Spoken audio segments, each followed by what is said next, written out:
ბებიის გახსენებაზე ყოველთვის ქუთაისური ზაფხულები მახსენდება. ეზოში დაკრეფილი ხილი, მზის სითბო, ბებიის ფუსფუსი და ის გემრიელობები, რომლებსაც სიყვარულით ამზადებდა. მათ შორის იყო ტყლაპები და ჩირები.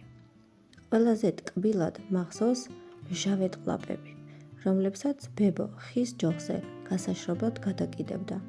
ჩვენ კი ყოველი ჩავლისას თუ ჩამოვლისას პატარ-პატარა ნაჭრებს მოვახევდით და გვეჩვენებოდა, რომ ვერაფერს ამჩნევდა.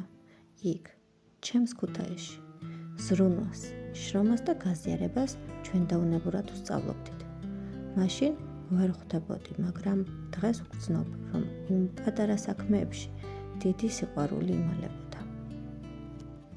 ახლა, როცა ჩირებს და ტყლაპებს ვამზადებ, თითქოს იმ ზიან ეზოში ვბრუნდები და ბებიის სითბოს კიდევ ერთხელ ვეხები.